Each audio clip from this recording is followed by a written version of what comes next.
what they hope. And I think in the end, I don't think there's... In a moment that shook Meghan Markle's shaky media world, royal biographer Tom Bower dropped a truth bomb that hit hard. Big-name investors aren't pulling out because her ventures lack promise. They're leaving because, as Bower puts it, her brand is pure chaos. Sitting down with Robert Jobson on Royally Unfiltered, Bower didn't hold back. He described Meghan as a once rising star who's now seen as a PR disaster, weighed down by messy strategies, a troubled public image, and a string of flopped projects that have sent potential backers running. In a moment that shook the foundations of Meghan Markle's unraveling media empire, royal biographer Tom Bower has delivered a bombshell. Probably the leakers hoped it would show. Oh, that's such a good point. Jobson? Well, I mean, it does look like it's a Sussex thing. I don't necessarily think it is. I'm more of a... And now that the truth is out, the real question is, will Meghan try to shut Bower down with legal threats, or will she finally have to face the wreckage she helped create? She was once the symbol of a new kind of royalty, the Duchess who dared to rewrite the rules. But now, that image is falling apart and fast. This week, royal biographer Tom Bower delivered a PR blow that could finish off whatever remains of Meghan's media dream. In a sharp, no-holds-barred interview, the damage was undeniable. These things, it was my understanding that Tobin was the guy that wanted them to go outside, and things like that. So the photograph was everything. You've also got to remember that these are effectively talking about... Bower declared what insiders have whispered for months. And now that the truth is out in the open, one question remains. Will Meghan try to shut Bower down with legal threats, or will she finally face the chaos she set in motion? Once hailed as the face of a modern monarchy, Meghan Markle was the Duchess who dared to rewrite the rules. But now those rules are broken, and the fallout is spreading fast. This week, royal biographer Tom Bower lit a fuse with a bombshell interview that could blow apart what's left of Meghan's carefully built media image. They're not private secretaries, and they're not the people that necessarily speak to the king every day. They would have to, but he would know about it. He would have known about that meeting via Clive Alderton. Tobin would have had to clear that he was meeting these people as it was with Harry. I'm not sure who benefits out of it terrifically, really. I think that maybe the Sussexes... No one wants to be associated with that brand anymore. That line has echoed through the internet, media headlines, and behind closed doors in boardrooms. According to Bower, the issue isn't just Meghan's controversy, it's that she's impossible to manage. With unpredictable leadership, mixed messages, and a track record full of failed deals, she's become financially toxic. Even the most forward-thinking investors, the ones who once saw her as a strong feminist figure, are backing away. He says, looking a little bit desperate at the moment. I think this Angola walk we've just seen him doing again what he did in 19, that his mother did. It's a bit like a one-trick pony, Harry, and he's reaching out. He's obviously desperate for this reconciliation. Really, because of course we know that his father... Now, they're saying she's just not worth the risk. This isn't rumor, it's coming straight from one of the monarchy's most well-connected biographers. And Meghan's silence? It says more than any legal statement ever could. Let's not forget how all this began. Meghan and Harry landed massive multi-million-dollar deals. Spotify, Netflix, Arkawell, the whole package. But while Harry's documentary barely made it through... As Charles, when he was the Prince of Wales, was absolutely unforgiving to anyone who said no to him. Oh. And in my book on the king, the rebel king it's called, my best sources were people who'd worked for him, and he'd been absolutely ruthless when he fired them. Oh. He had absolutely no time for anyone who said no to him. So he's a man who hates confrontation, and he has no forgiveness. Meghan's projects have repeatedly fallen short. Spotify dropped their $20 million deal after just one season of Archetypes, blaming it on weak creativity and poor production. One executive even went as far as calling the couple grifters. Then came Netflix delays, cancellations, rebrands, and now the streaming giant is quietly pulling back from the Sussex brand. Bower puts it simply, she's burned bridges everywhere. I think the whole thing with Harry is its guilt. I mean, his guilt as a result of the divorce, the relationship with Diana, the fact that Harry is rather dim and he didn't look after him to make sure he had a role.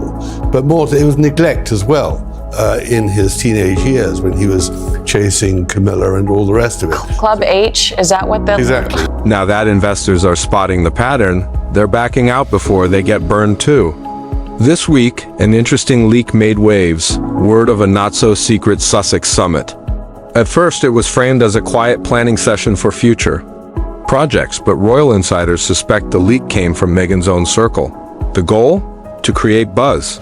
But if this was a strategic move, it backfired. The summit didn't signal strength, it screamed desperation.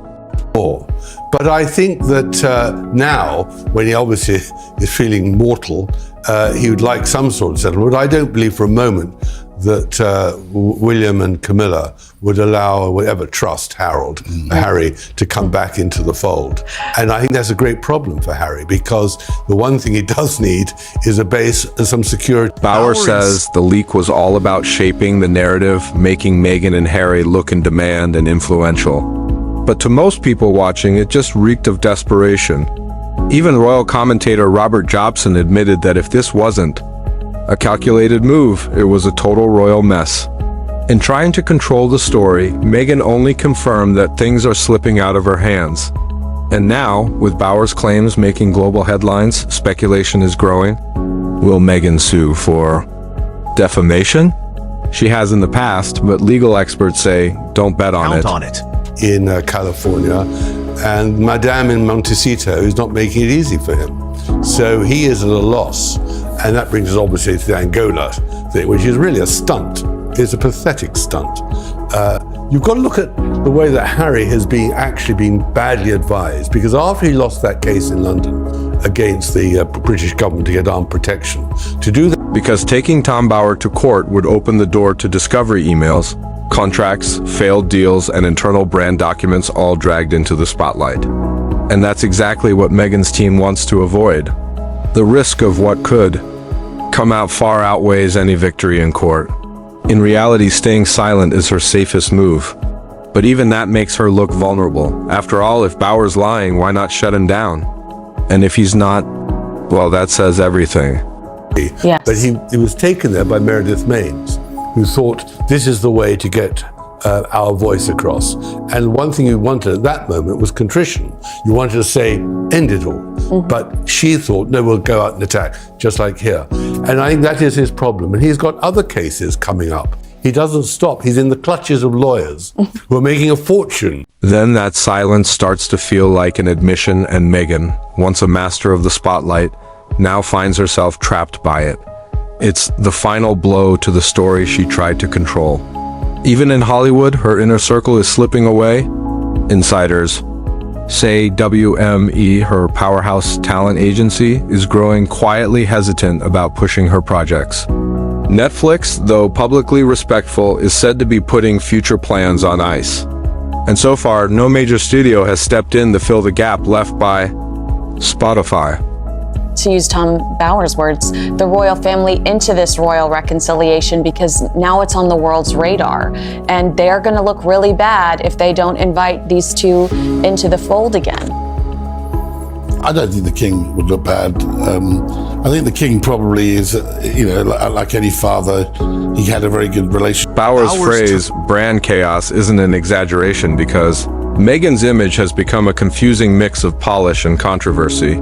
Something no investor wants on their books. She once stood for change and empowerment, but now represents unpredictability and risk, and no number of polished interviews, reworked podcasts, or Netflix reshoots can fix that.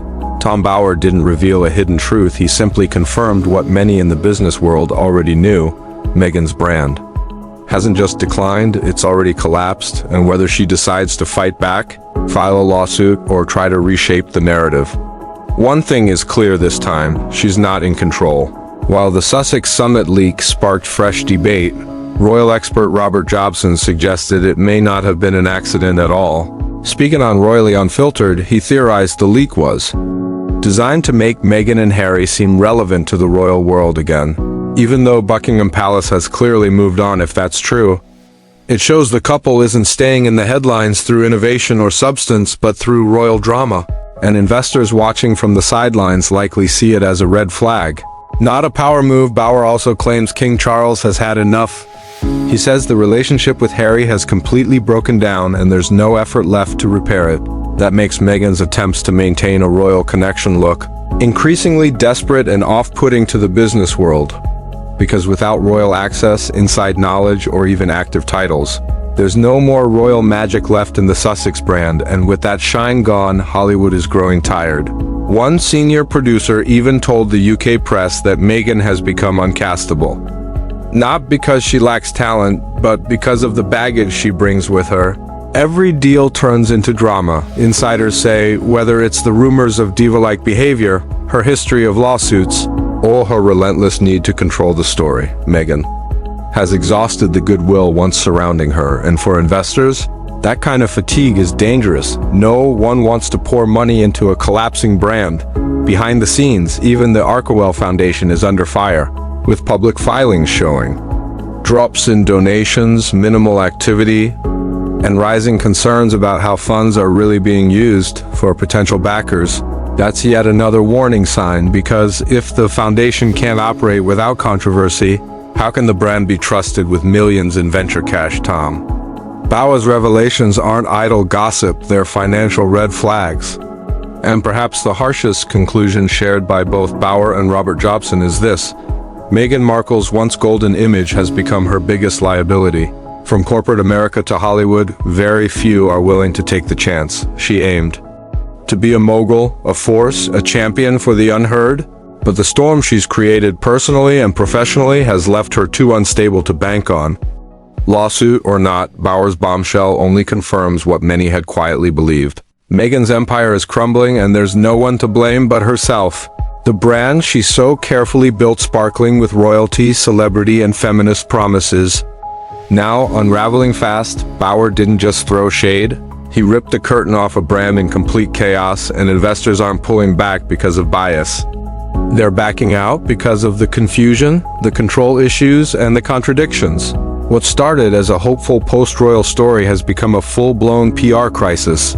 And if Meghan dares to sue, she could trigger a legal firestorm that reveals even more hard truths, but if she stays quiet, people might take Bauer's words as fact either way. The damage is already done. The Markle brand isn't just shaken, it's shattered.